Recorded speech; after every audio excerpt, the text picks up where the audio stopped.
In this video, I'm going to be talking about how I sew these Tapestry sweatshirts. This is the part 2 video. Go check out part 1 where I made 2 different Tapestry sweatshirts and talked a little bit about how to make them. But in this video, I'm going to be going over the details of how I make these and the reasons I chose these blankets and my full process. So basically, I started off, in the past video I explained this too, but I started off by buying a blanket. These blankets came from Savers. I've thrifted them. I went to Goodwill's, I went to the Goodwill bins, and I paid a pretty cheap price for most of these blankets. They're only around $10 each. Some of them were a lot cheaper, some of them were like pretty expensive. It really depends on what figures or what pictures were on the blankets. When I went to the Goodwill bins, however, I paid by weight, so it was only $1.65 per weight, so or per pound, I mean. And so when you buy the blankets, that was the heaviest items that I had bought there, and I only paid $20 for everything, and that came with a lot more clothes and stuff. So if you ever want to make one of these yourselves, go check out Goodwill and Savers. It's a great place to find these old-fashioned Tapestry blankets. But that's how I found my Tapestry blankets. In order to make these sweatshirts, you have to have a pattern for a sweatshirt, which is no problem. All you have to do is you have to use a thin piece of newsprint paper, which is what I used, or you can even use newspaper if you want to, and you cut out the shape of the panels that are on your sweatshirt. And then I put these onto the blanket that I was going to use. I cut out the shape, and then I sewed it together. Now I took, like I explained in the last video, I took out the elastic. I took out the elastic and the cuffs from the sweatshirts that I bought at the store, and I sewed it together, and it came a seamless blend and into each other. Like when I sewed it really well, I put the seam on the inside, and then once you fold it inside out, sew it, and then fold it right side out, then it looks really nice, and the seam is pretty nice. I wanted these sweatshirts to be really good quality, so in some areas I went over them 2 times in sewing, and I went over it until I was pretty confident that it wasn't going to tear or fall apart. These are not. I'm pretty confident in the craftsmanship of these sweatshirts. I just hope that in some areas they hold up to the washing machine. That's my only concern. I hope they don't shrink, but I guess we'll see when I wash them too.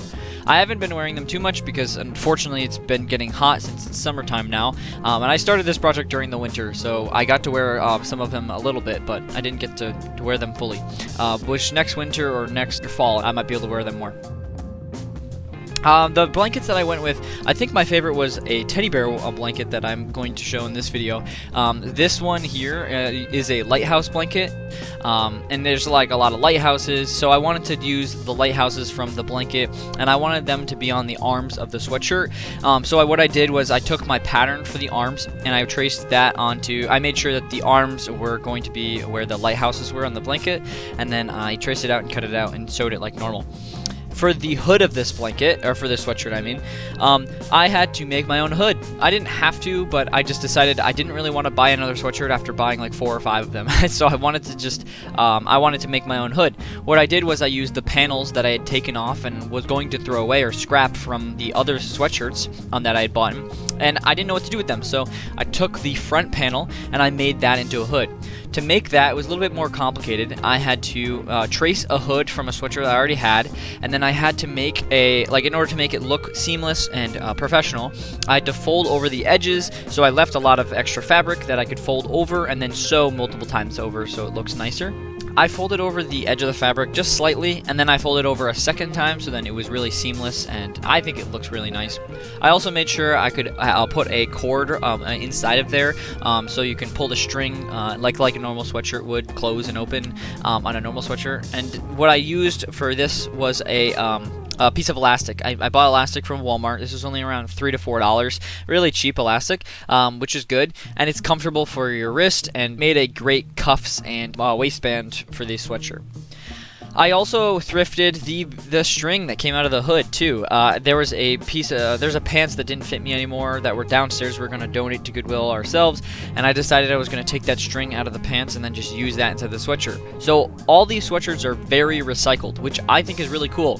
I think it's great being able to use scraps and parts and like pieces from like the dump or like Goodwill items in order to make something new again. I think that's really cool. And inside these sweatshirts, I really like how I found like a bunch of recycled clothing items that were going to be thrown out or otherwise, abandoned, and I made them into something new. So I really liked that.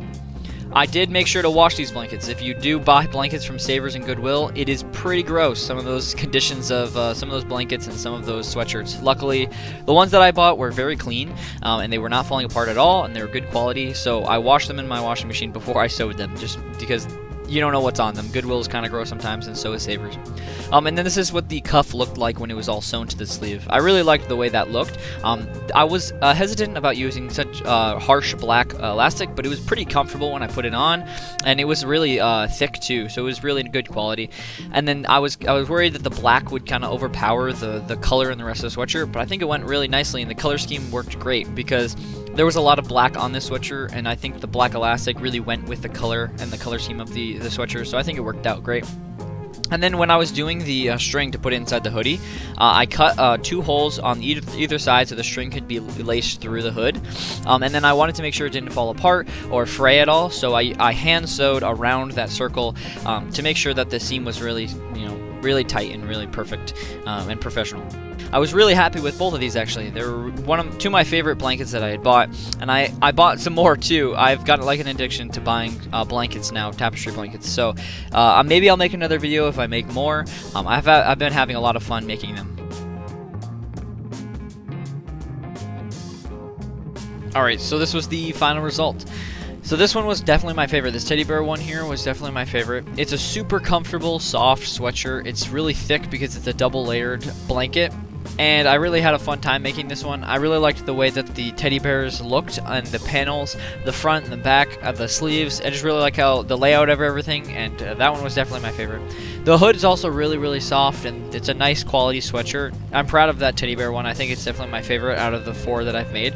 These 2 I made inside this video were I would favor a little bit more over the other 2 that I made in the first video, which is good because that means I learned, and I learned a lot from my first 2 sweatshirts and made 2 better ones. I don't know if I'll continue to make more, but if I do, like I said, I'll make another video.